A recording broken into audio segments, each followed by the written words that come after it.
جس کی بارے میں اکثر لوگ غلطیاں کرتے ہیں، وہ کیا ہے؟ Thanks for watching. Don't forget to like, comment, share and subscribe to Maulana Habibullah Rouhani Official. دوسرا مسئلہ یہ ہے کہ دوسری صورت یہ کہ امام مسجد سے باہر ہو اور جماعت کی وقت مسجد میں صفوں کی طرف سے داخل ہو۔ امام مسجد سے باہر ہے، امام مسجد میں نہیں ہے، امام مسجد میں نہیں ہے، مسجد سے باہر ہے۔ اب امام صاحب اگر پیچھے سے آئیں تو آپ پیچھے والے صف کے لوگ کھڑے ہوں گے، آگے کے لوگ سب میں کھڑے نہیں ہوں گے۔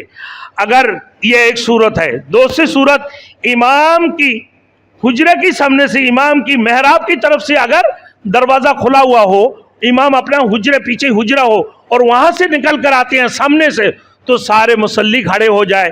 امام اپنے مصلی پر جب کھڑے ہو تو سب مقتدی اپنے امام کے لیے کھڑے ہو جائے، نماز کے لیے کھڑے ہو جائے۔ اگر پیچھے سے ہو تو پیچھے کی صف والے کھڑے ہو، اگر امام سامنے سے آئے تو سب کھڑے ہو جائے۔ یاد رکھے، جو امام اگر پیچھے سے آئے پیچھے والے کھڑے ہوتے رہیں، آگے والے کھڑے ہونے کی اجازت نہیں ہے۔ میرے دوستوں، آپ دیکھیے، لہذا مذکورہ بالا تفصیل کی روشنی میں جو لوگ مسجد میں آ کر امام کی آنے کا یہ جماعت کھڑی ہونے کا انتظار کھڑے ہو کر کرتے ہیں، ان کا یہ عمل شرعاً خلاف اولا ہے اور غیر مناسب ہے۔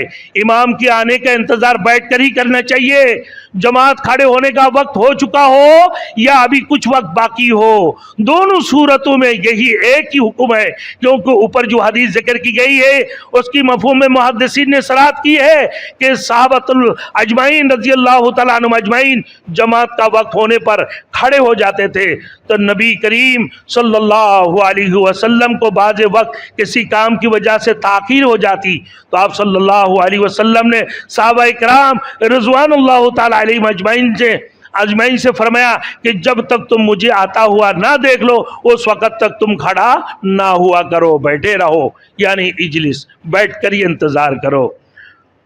اب آئیے میرے دوستو، پس معلوم ہے کہ مذکورہ حدیث میں صلاۃً جس صورت میں امام کی آنے سے پہلے کھڑے ہونے سے منع کیا گیا وہ یہ ہے کہ جماعت کا وقت ہو جائے یا امام کو کسی وجہ سے تاخیر ہو رہی ہو۔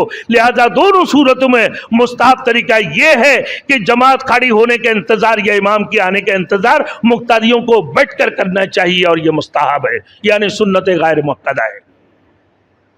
سن لیا آپ نے؟